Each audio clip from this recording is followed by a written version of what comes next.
Behind me is Castle Valere, a 14th century Italian castle tucked away in the mountains just north of Trentino.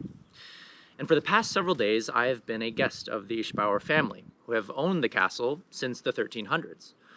And it has been one of the most mind-blowing, paradigm-altering experiences that I've ever had. Let me show you why.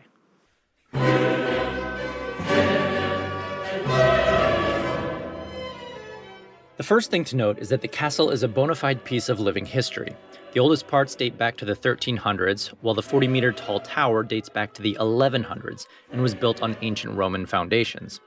Yet in spite of its age, the castle has been meticulously maintained over the centuries, and as a result, there are large parts of the castle that are fully modernized.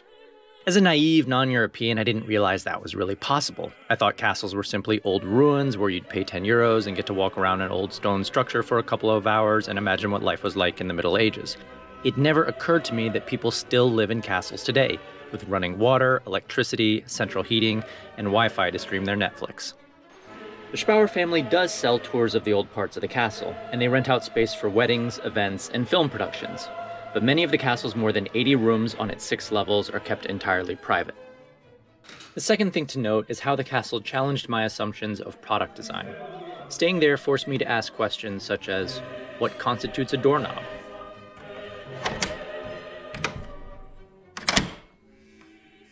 What shape can a bathtub be? And how ornate can I make my toilet paper holder? And the third thing to note was simply how much astonishing history the castle had.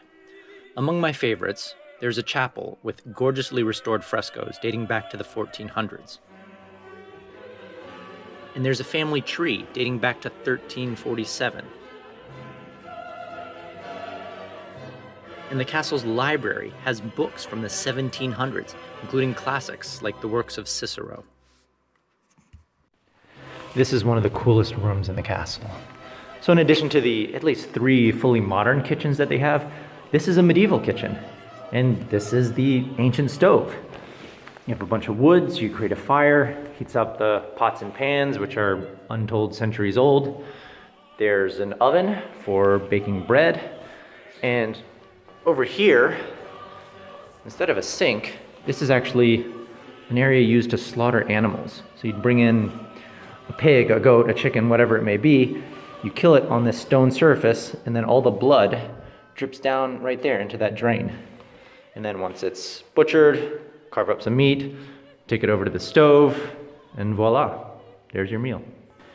This piece is called a pilgrim stick, also known as a Crusader Staff, and it was used by someone who wanted to walk the lands and spread the good word of God. But hidden within the staff is a giant sword used to defend oneself against anyone who would try to mob them or mug them on the road. And apparently when the family found this old pilgrim staff, the blade was covered in blood. Apparently it had been used to murder a few people way back in the day. This is a really early version of a piano, but not just any piano. This piano was played by Wolfgang Amadeus Mozart himself. He came at the invitation of the Ischbauer family to play for them and their guests. And this is what he played. Mozart's Ischbauer Messe.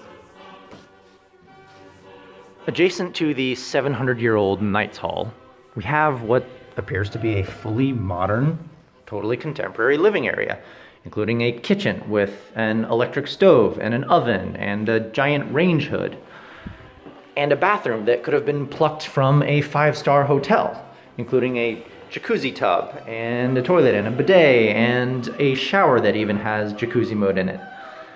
And to me, this is totally, absolutely mind-blowing. The juxtaposition of the medieval age with postmodern luxury. And it's all in a family's private home, their personal residence that they've owned for centuries. It's absolutely brain exploding, and I struggle to wrap my head around it. It's so fascinating. It's hard to put into words what it's like living in a place straight out of a fairy tale. A place that has survived dynasties and empires, wars and plagues. As best as I can summarize, It's one part Game of Thrones, one part welcoming private residence, one part history lesson, and one part modern luxury hotel. And like any piece of luxury, there's an appropriate price tag attached. Castle Valère, with all its signature historical artifacts, has been appraised at over 15 million euros. After spending nearly a week here in the castle, I've been wrestling with what I've experienced, how I come to terms with all this history that I've seen.